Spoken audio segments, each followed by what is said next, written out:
Welcome into the DNVR Rockies podcast brought to you by DraftKings Sportsbook. Now, when you use code DNVR at sign up, you can turn a $5 bet into $150 in winnings in free bets instantly, and that's with code DNVR on DraftKings Sportsbook. I'm your host, Patrick Lyons, and joining me as he does each and every week, he's the voice of the Colorado Rockies for AT&T SportsNet. He's the host of the Drew Goodman Podcast. It's our good buddy, Drew Goodman. How's it going today?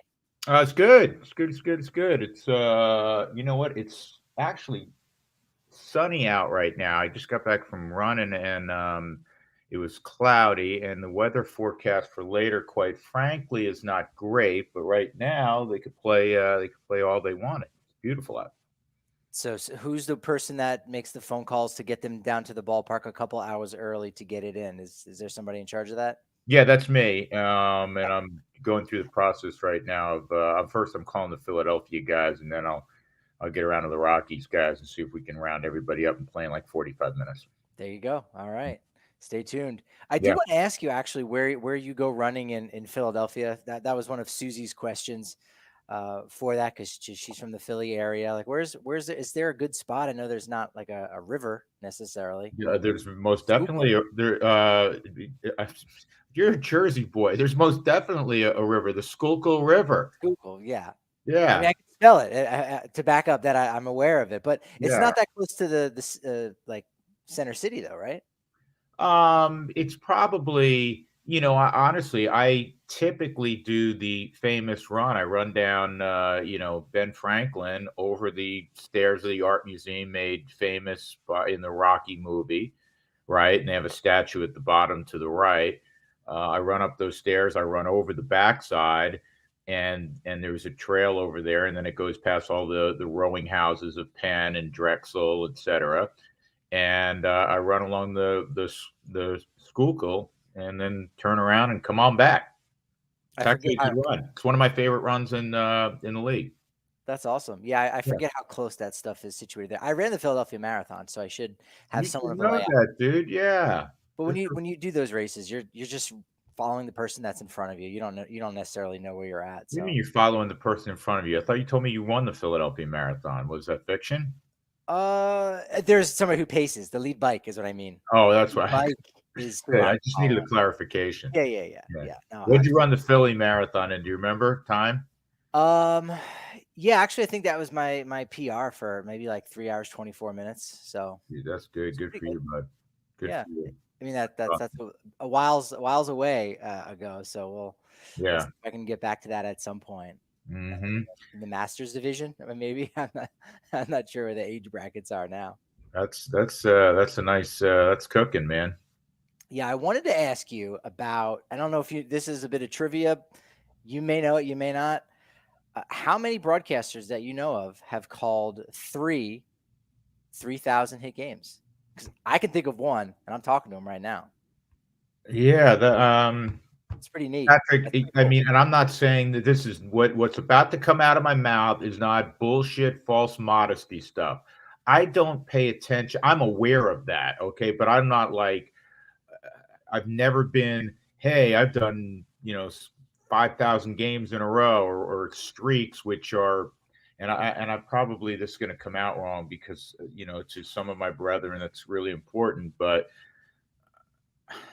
I wrote this in the book that I did a couple years ago, and I boy, I hope this comes out right. But when they get ready to throw dirt on my ass, I'm not going to be lamenting the game I missed at Dodger Stadium or at Citi Field. I am so privileged, so thankful to do what I do. I love what I do, but my legacy is about my three boys. And so I've never paid attention to, oh, you're one of, this many people that have done that. I have no idea. I was, I'm always thrilled to be a small part of whatever happens that given evening. I had a couple people, friends of mine, reach out. Man, that's really cool. You got to call his 3,000th hit. And absolutely it is to be there. I actually went on Thursday when they were playing the Yankees because it's neat to witness history. But my call uh, the probably the four most monumental baseball moments, at least that I could think of, was Bonds, controversial as it may be, hitting his 715th against the Rockies, Byung Kim, dead center field at they called it Pac Bell, I think back then, and then Biggio's 3000, Ichiro's 3000, which I know you're referencing, and then the other day with Miggy's. And my call's not attached to that because we're the visiting team, as it should be. It's the home television call, the home radio call. So, long-winded answer, as you know, I can get long-winded. I have no idea. I was thrilled to be there, and it was neat. Yeah, no, I think that's cool. I think history like that, you need databases. Like you need a website to go to. I don't know that anyone's actually tracking those kind of things, but it's pretty darn rare because a lot of it could be coincidental. Only so many teams have had guys who've done it. 33 in the history of baseball, and we know with Miguel Cabrera having done it, now the Rockies are tied with a franchise that goes back 100 years in the Washington Senators and Minnesota Twins, and so it's just a cool piece of history, for people to Yeah, acknowledge. it is, and I don't take it lightly, and I certainly don't want what I just said to appear in that way. It's just that you know this was an accomplishment, of Miguel Cabrera's, and to be witness to it was really cool, and to see it unfold, to I guess make the call. But again, it's not my call. It's the Detroit guys' calls, and I think if I remember right, it was pretty simple. I said there. I said there it is.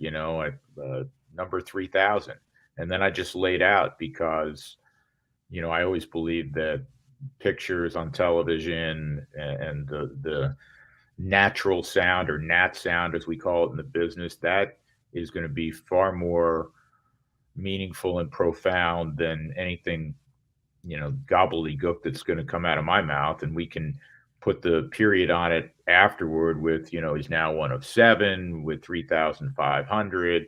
He's one of three with 3,500 homers and a 300 plus batting average with Mays and Aaron, as you well know, Patrick. And he's soon going to enter a really exclusive group because his next double will give him 600 doubles also, which is a lesser known, I guess, milestone that he is imminently about to eclipse. So yeah, I mean, really cool, really cool to be there. It's why we all love the game, and why it's a shared adoration of the game. And yes, there's competition going on, and the Rockies want to win the game, but I don't think anybody was disappointed on the Rocky side to see it happen. And Senzatella wanted to get him out. I'll share a quick story with you. Buddy had told Senza the day before, which was rained out. He said, "Listen, if he gets his the next hit, the 3000, they're going to stop the game for a while. So be aware of that naturally, and probably throw the baseball a little bit, stay loose, and that sort of thing. Stay focused." And Senza looked at Buddy, and the look was as if to say, he ain't getting that 3000th off of me. And as it turned out, clearly he did. Interesting also, Senza is from Venezuela. I was talking to Elias Diaz the next day, and Elias is also from Venezuela. The Rockies have 5 Venezuelan players, which is tied for the most in baseball, 6 on their 40-man roster if you include a big leaguer soon to be in Ezequiel Tovar. And it's really important to those guys. I mean, Miguel Cabrera is larger than life in a baseball crazed society. Baseball's number one, as Elias told me down there. Soccer is number 2, and basketball, he said, would probably be number 3. But it was definitely a big deal, and I think made a little bit more special when you see the reaction that you got from his very dear friend Jose.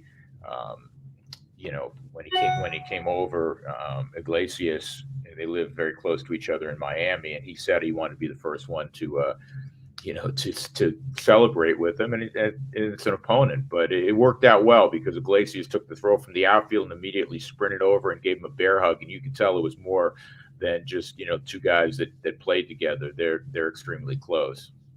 Yeah, but it was just such a great moment. I didn't know that about the doubles. I figured that Senzatella probably wouldn't want to be a part of history, now that he is. That's kind of neat because this is the first time a foreign-born player who's gotten his 3,000th hit got it off of his countrymen. So I think that's kind of a fun little historic wrinkle. Yeah, I mean, Patrick, real quick, if I said this, I was having this discussion with somebody, I think it was just yesterday, you're always going to be attached to a moment like that if you were the pitcher, right?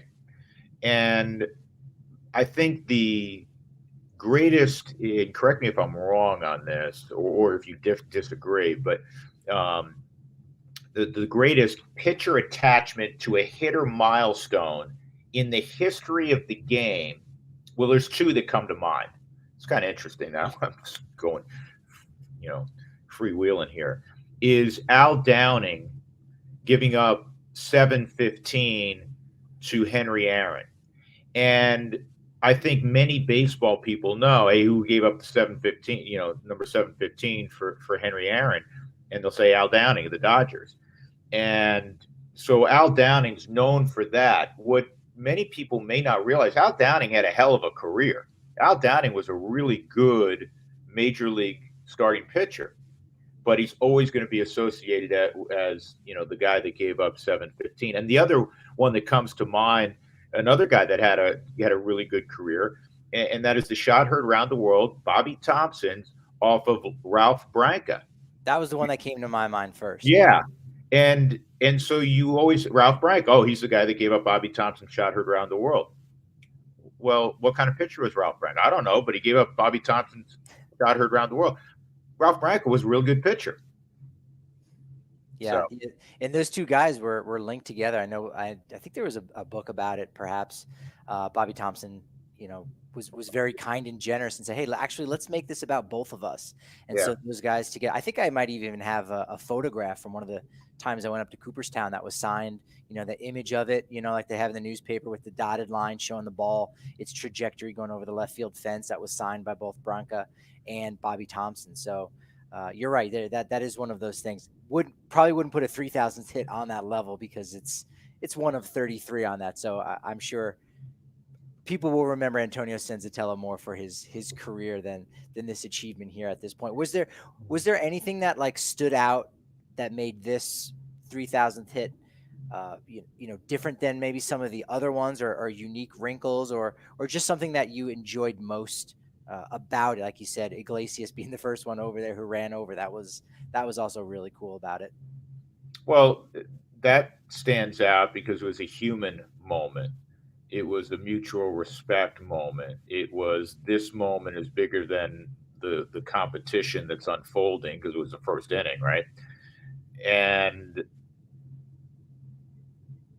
going back to Thursday, as it should be, every time he came up against the Yankees, the crowd stood. They stood, they applauded.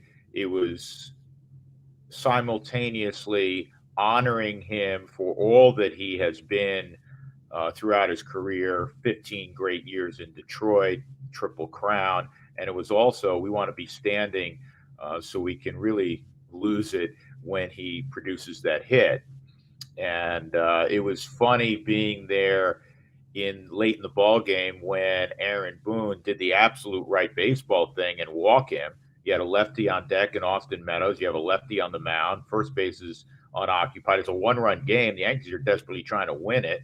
And, it worked out and it backfired. It worked out, and then Austin Meadows got jammed, but the ball fell and it turned into a two-run double, and the crowd vociferously booed Aaron Boone, as any crowd would. But from a baseball standpoint, it was the absolute right thing to do. It was not in any way trying to diminish, the moment and the crowd having the opportunity to witness this great historic moment. Yeah, I think AJ Hinch said exactly that too. Like, yeah, I get it. That was the right call as a manager, and it really helped that. Hey, Detroit's going to be home for 3 more games. If that wasn't the case, then it's kind of similar. It goes back to the Clayton Kershaw thing with him being lifted with the perfect game, and you go, well, there's the moment, and then there's the season, then there's the bigger picture, and sometimes those two things can get lost. Blake Snell in the World Series there in 2020, but I think Boone did what he needed to do, and all's well that ends well. So I Aaron, think it's probably yeah, I mean, Aaron, right? Aaron Boone's paid by the New York Yankees to win games. yeah. Aaron Boone's paid to manage his team and to make moves that will give them the best opportunity to be successful. And that's all he was doing there. And if anybody knows Aaron Boone at all, Aaron Boone's as classy and as good a guy as the game has.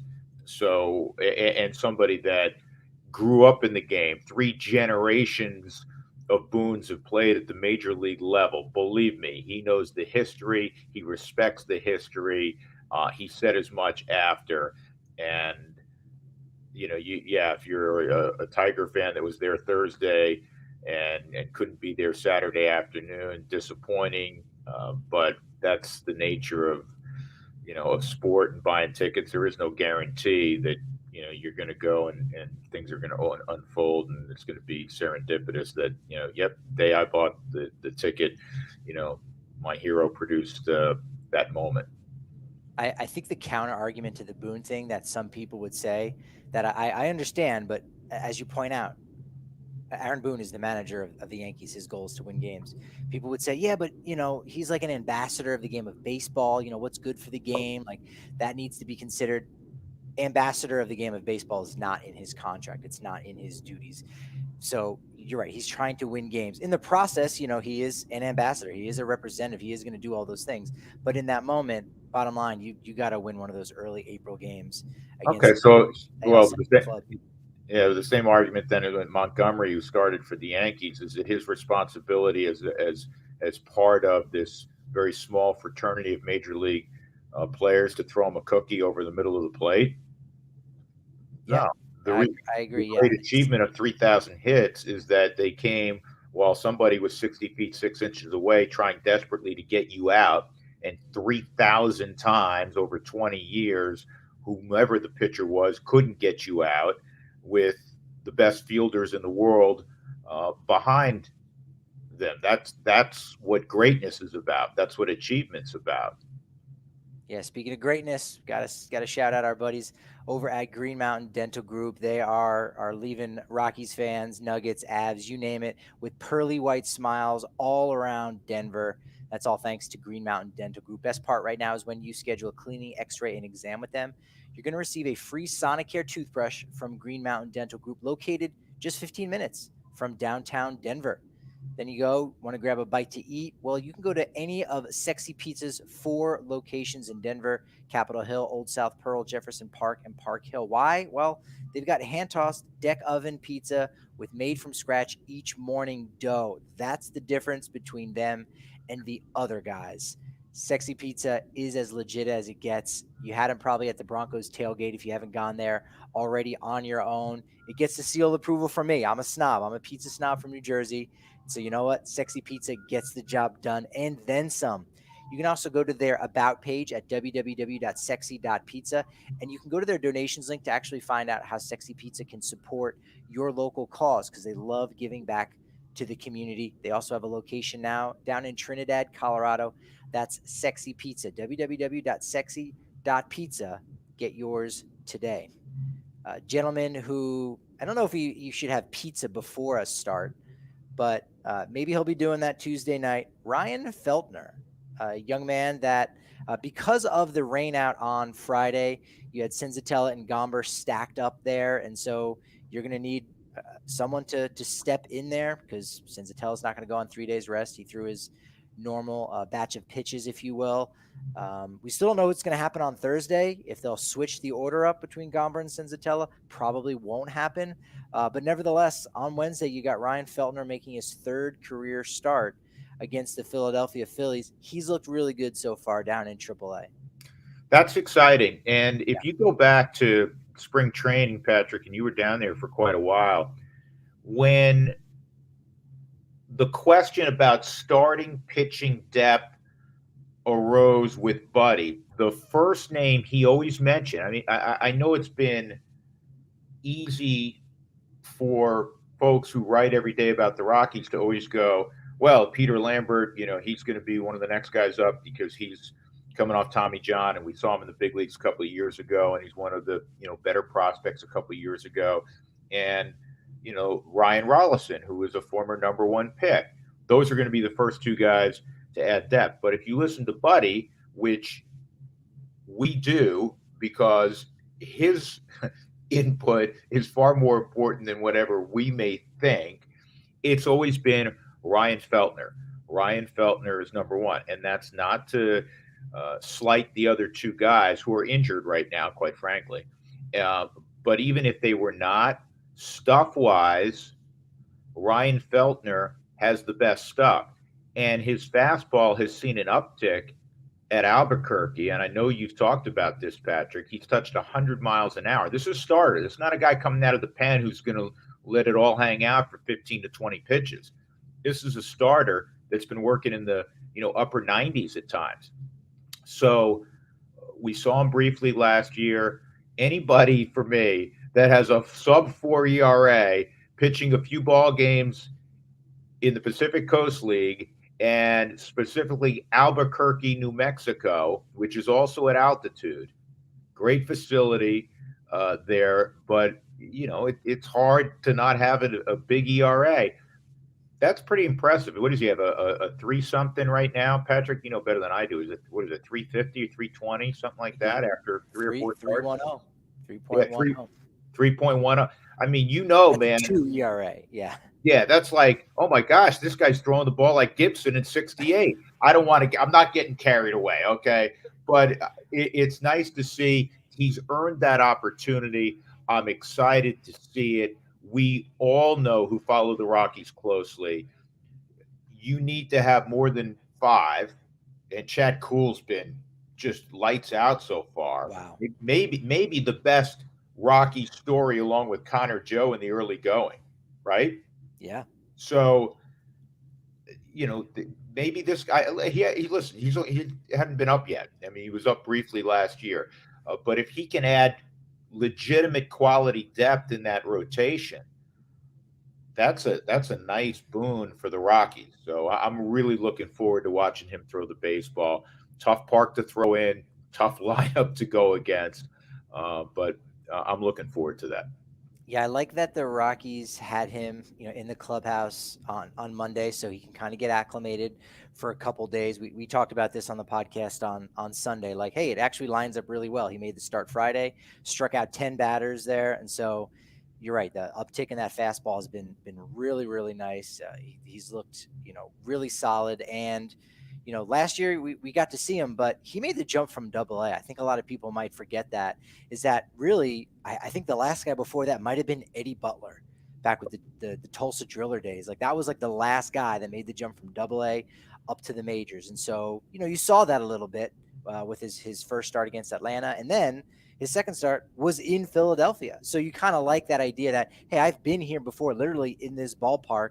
He's been with the team now for a couple of days, so he'll be a little bit more comfortable, I think, than normal. So I'm excited to see what he's going to do on Wednesday and going forward, because we know there's a couple doubleheaders coming up, in San Diego with the schedule that got thrown around and whatnot. So this probably won't be the last time we end up seeing Ryan Feltner as well this season. No, and again, you're going to need depth. We know that. I mean, it's very unusual. I think, Patrick, the last time the Rockies just kept rolling their rotation through 5+ months was back in 2009, when I don't think they needed a 6th starter or really much beyond that until September. They just kept rolling their rotation. Knock on wood, they had great health that year, and they had really good success. And you could probably make the argument in 2009 that was the most gifted Rockies team. The one that went the furthest, we all know, was 2007. But the 2009 and 2010 team that stumbled down the stretch, unfortunately, in the final 2 weeks, those top to bottom may have been the best Rockies team, but that rotation stayed intact. Typically, you're going to need a bunch. It's one of the reasons that Los Angeles, speaking of the Dodgers, every year is so well thought of. Not just their fantastic lineup, and the number of headline pitchers that they've had, especially last year when they had Buehler, Kershaw, and Scherzer, Urias, but they have depth. I mean, and that's what is always mentioned, that a guy goes down and there's another guy can step in that's really, really talented. And the good teams, the truly good teams, are going to have that. The teams that win 88 plus are going to have that kind of depth. I'm guessing if you didn't watch the Sunday Night Baseball on ESPN, you probably saw a couple highlights there. Kyle Schwarber, I mean, we're in Philadelphia, so we might as well talk about it. Does MLB have an issue with umpires in regards to maybe a less than comprehensive, system for grading umpires and working on that? We see what the NFL and the NBA does with their training and their scrutinization. Every play in the NFL, gets a grade on it. Is that something that MLB maybe should look to improve upon? Yeah, it's kind of there's a little bit of gray area for me as I understand it. I know they're graded every day, especially the home plate umpire, balls and strikes. They get a grade the next day, and I believe it's either late that night or the very next morning, and they can review it. But the question really is, does it have any effect in terms of games that they work? And I would think particularly in the postseason. Right. Or does it seem to be a round robin that, hey, yep, it's, you haven't worked the divisional series in a couple of years. Now you're going to get the divisional series. And they, the umpire have a union, just like the players have a union. I think, and this is natural, that, the best should be especially when it gets to the postseason, should be on merit working those games. And, I don't know Angel Hernandez. I've met him, a couple times. I remember working out in the same weight room with him. It was opening day, and I think the Rockies opened in Chicago one year against the Cubs many years ago. And, he's he stays really fit, and we're in the weight room, and he was a very, really nice guy. He's always kind of, I guess, been thought of as not the best ball and strike umpire, and can be, combative at times with players. I'll just leave it at that, because these are things that you've witnessed, and I'm just kind of regurgitating things. The interesting thing about the tirade the other night of Kyle Schwarber, who's one of the best people in baseball. I mean, he got so frustrated. And that was a great tirade, man. In fact, It was. I'm gonna go. I didn't get a chance to catch up with him yesterday. I spoke with him a couple times when they were in Denver last week, but I'm going to go up to him and give him a high five from the standpoint of go, that was epic, right? But he was saying, it's not just about me. It's, the zone has been bad on both sides. And you can just read, as he was pantomiming in grand fashion. And that way. And he pointed to the other dugout. He said, I'm not just saying it's about the Phillies tonight. It's about both sides. And Craig Counsell basically said as much after the ball game, that it was a big zone both ways. I don't know what Major League Baseball does going forward, but I think it's the same in the NFL. There are crews in the NFL that throw, like 30%, 40% more flags than some other crews. I'd prefer to watch the game officiated by the crews that leave some things for the gray area and say, nobody came to watch you throw flags. And I know it's hard trying to see if a 98-mile-an-hour fastball moving, shaved a corner or not. Not easy. But I still believe, I said this last night, somebody was giving me shit on Twitter because I'm still against robo umpires, because the most important defensive position on the field is catching. There's an art to catching. There's an art to, stealing strikes. But I still think on merit, you want the best people, especially when it comes to the postseason. That seems obvious to me. It does. There are a couple of really good accounts on Twitter. You may have seen them before. That they look at umpiring in different ways. There's Umpire Auditor. They've got 67,000 followers. Actually threw up a statistic that Angel Hernandez on that game on Sunday night, Phillies Brewers, lowest rated umpire on that day, missed 19 calls. Was still correct 85%, which you go, actually, that's pretty darn good, but 19 calls can be a lot. And again, where in the game did these come, like in critical moments? So that's important. Scorecards, which I think is the newer of the two, 220 followers on Twitter. They actually break it down to an overall factor for one team over another, basically saying, hey, if you call this a ball versus a strike, okay, well, now the percent might go up for on base percentage, keep the inning going. Then what happens after that? And actually can weigh it a little bit, saying, hey, the calls ended up favoring this team, or these were the three calls that shifted, let's say, the win percentage the most. Not a ton, but still, a 3-2 pitch, with the bases loaded. Hey, if that's called a strike with 2 outs, that ends the inning. Cool. If it's a ball, that's one extra run, keeps it going. So one pitch can, shift things either way. It's interesting seeing it from those perspectives.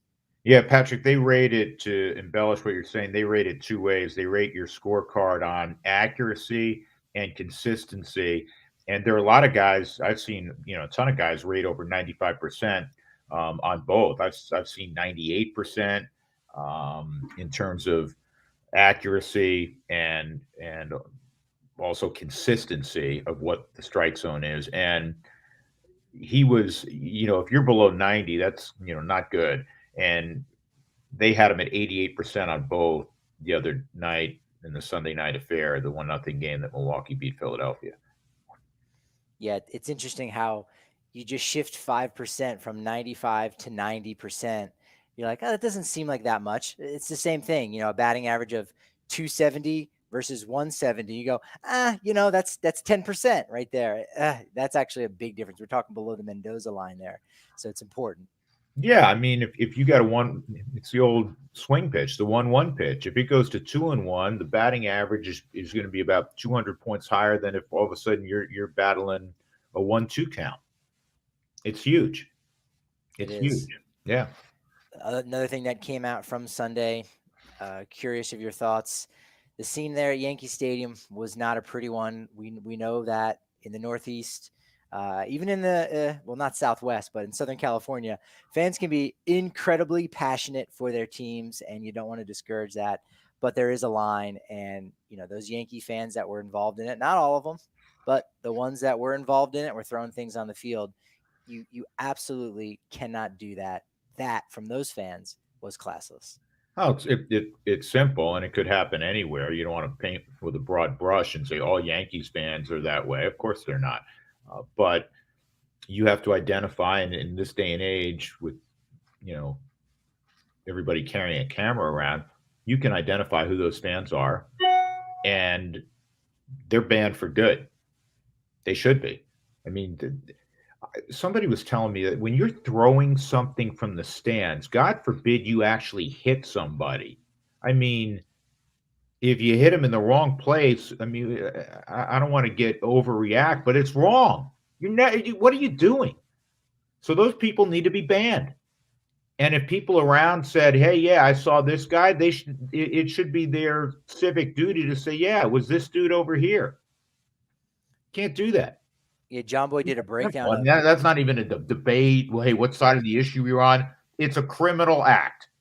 Cannot throw an object that could hurt somebody. That to me is simple. Yeah. John Boy, in his breakdown, he's a Yankee fan too, and he chastised those people, rightfully so. But you go and you examine the film. There were people that were sitting in the front row. A man was there with his daughter and was like shielding her from it because, again, for every bottle, let's say, that landed on the field, how many people were 20 rows back going, "Oh, I can make this throw," and we're throwing things and we're hitting people in the back of the head. Like it's nonsensical. No, it's criminal. Yeah.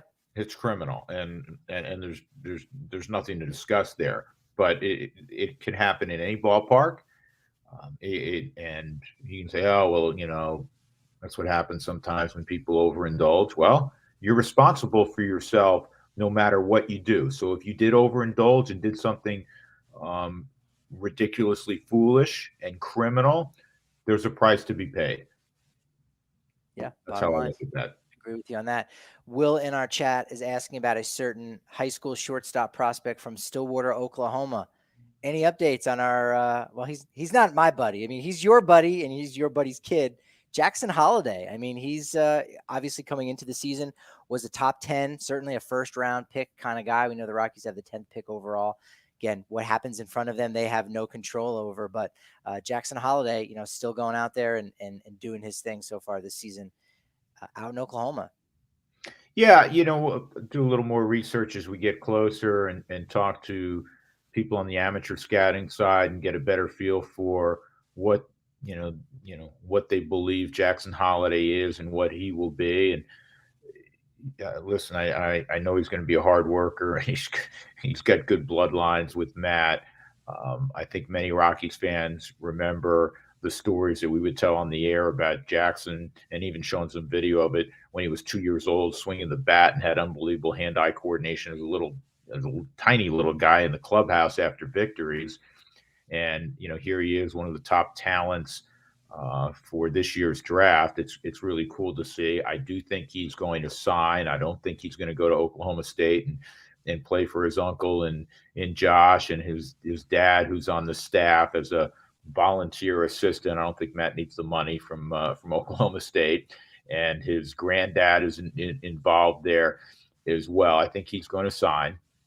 His there's four Holiday kids. The next one is Ethan, and Ethan's even more physical than Jackson, and we'll be talking about Ethan in a year or two as well for the draft. But it's a great story. I'm happy for the Holiday family, for Matt and Leslie, and wherever Jackson goes, you wish him well. The Rockies under Billy Schmidt historically have done a superb job in drafting offensive talent. They really, pitching's kind of a little more sketchy, but they've really done a very good job in drafting, position player talent. Yeah. One other question here from Matthew in the chat. Is it concerning that Kris Bryant hasn't hit a home run? I would say no. I wouldn't say we're in the early going so much that, give it some time. All right, hey, we're in 16 games. But if you're doing your research there, even in the small sample size, home runs have been down across baseball. There haven't been, very many as normal. I mean, it was only a couple of days ago, Randall Grichuk was sitting there with no home runs. Now he's got 2 in back-to-back games. So I'm not concerned. But to your point, Matthew, hey, it's something to just keep your eye on. But it wouldn't surprise me if we were sitting here a week from today and Kris Bryant has himself 4 home runs. Home run hitters, guys, and he's a hit. He wouldn't call himself a home run hitter. He's a guy that's a good hitter that has power, and sometimes it comes in bunches. We've seen that from every guy that produces a good number of home runs. They can have one, and then you look in a week and they have 7. So I wouldn't be overly concerned about that. He started out early on. He was getting hits all the time. He snapped, I believe, an 0 for 16 late last night with a clean single to left field.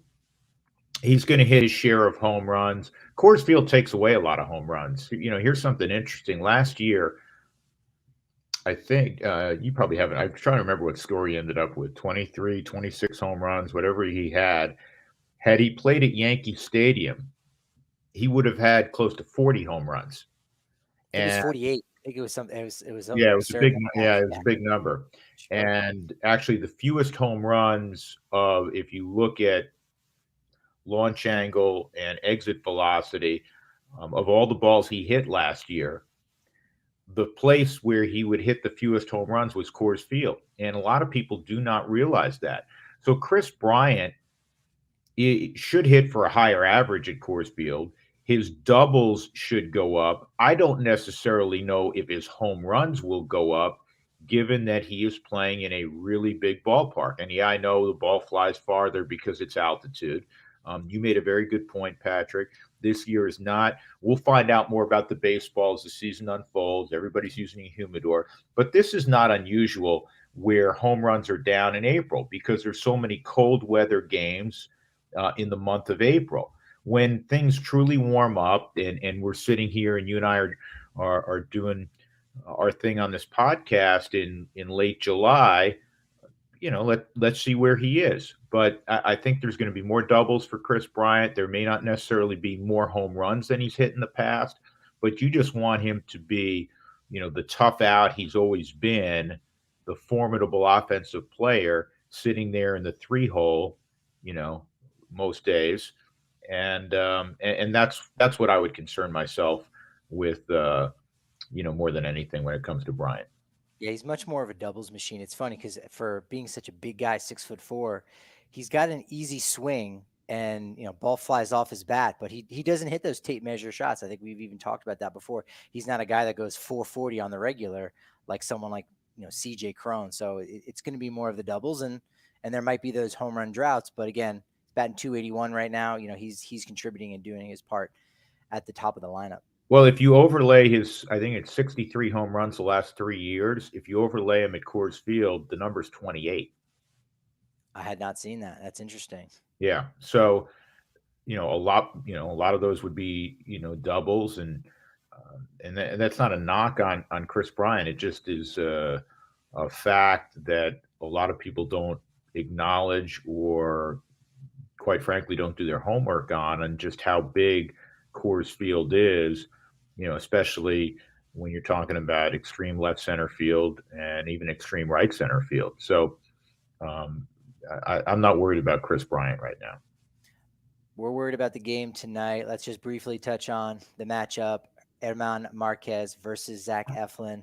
This is Germán's first game pitching away from Coors Field. He did face the Phillies last week. 6 innings pitched, 8 hits, 4 runs, all earned, 2 walks, 5 strikeouts, 3 home runs. Castellanos, Camargo, bomb.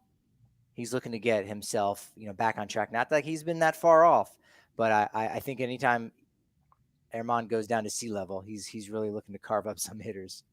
Yeah, I'd like to see some more swing and miss with his slider. The strikeout rate is down for Germán through the first, 3 starts. We've talked about it ad nauseum. You've talked about it, even when I'm not here, that there's a ramp up for starting pitchers that had to take place during the regular season that ordinarily would have taken place in the Grapefruit League and the Cactus League. And with the shortened spring training, starters weren't working as long the first, 2-3 starts. We had some unevenness in terms of numbers. There was the dead arm period, which we always talk about, usually second, third week of March, that probably affected starters into the start of this regular season in particular. So I'd like to see Germán get some more swings and misses, which is typical of him, especially with his breaking stuff. And, and really hopefully string together some dominant starts like we've seen so many times in the past.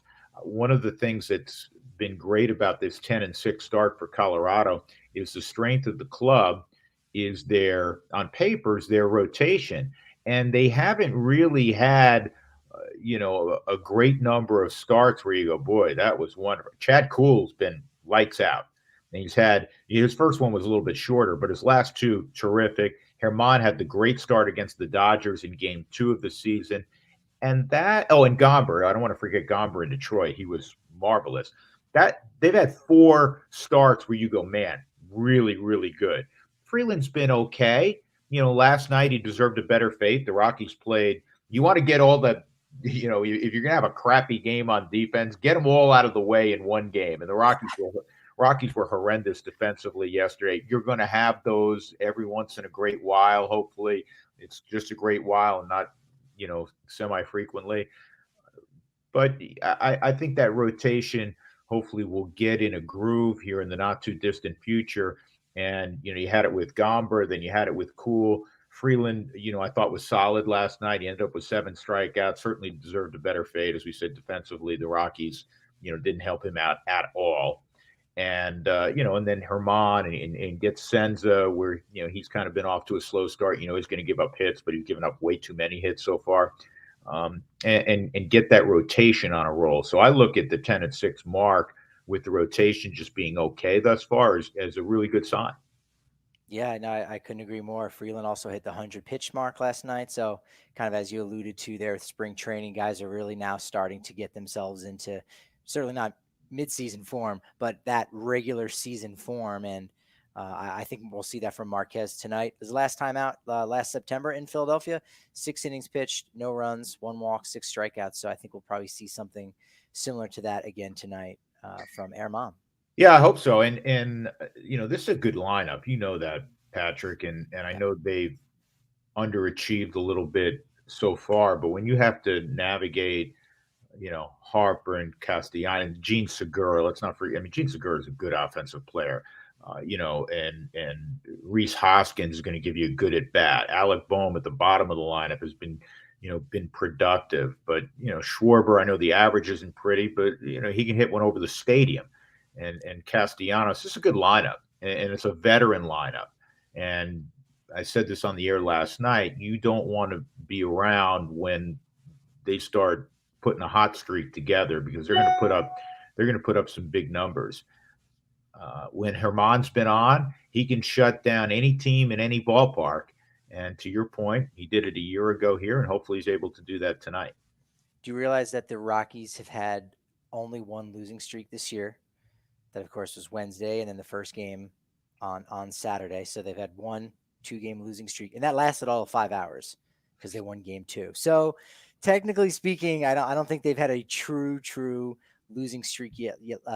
And so that we'll see if they can kind of stave off a little bit, because if they lose tonight, it's going to be at least a day. It won't be 5 hours until they snap the skid. So I think that winning series and preventing these long losing streaks, I think that's a sign of a winner. And you can't win a pennant in April, but you can certainly lose one. And the Rockies are solid, so it'll be fun to see what they do tonight.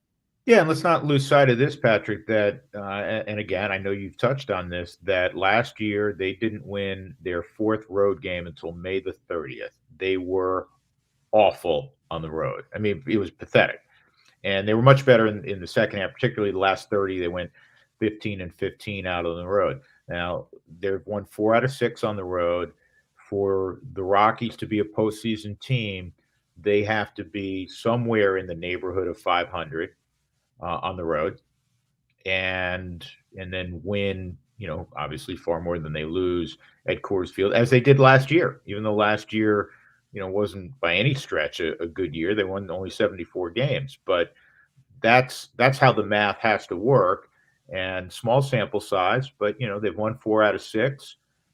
Honestly, if you can leave Philadelphia with a split, you say that's good, and then they'd go home and they'd have won 4 games out of a 7-game road trip, and you go back home. So yeah, that's another element of this start that you like. They've been much better on the road, more competitive on the road, and hopefully the bats bounce back and the defense bounces back tonight.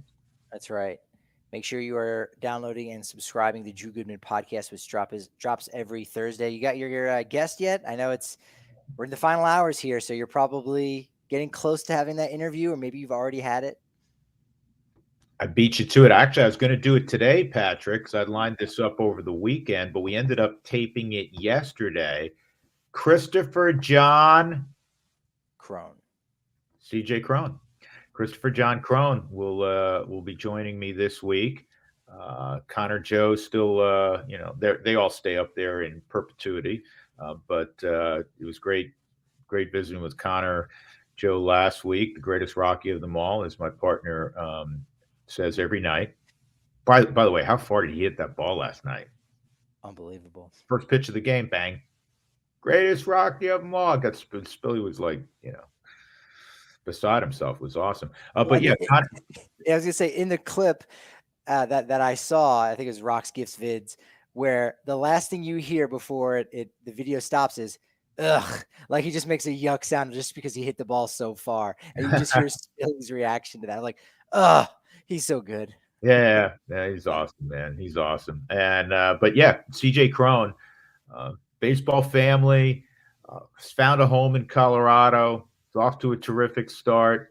CJ will be on the show this week. Man, I'm telling you, if they're on the Drew Goodman podcast, they're about to have a very good week. And I hope CJ so. Crone has had nothing but good weeks so far already. So April Player of the Month, I don't know. We'll kind of wait and see what happens. They got a couple more games against Cincinnati. That might be the right team to help boost those stats a little bit more for Christopher John. We'll see. Yeah, hope there's good karma there on the old podcast.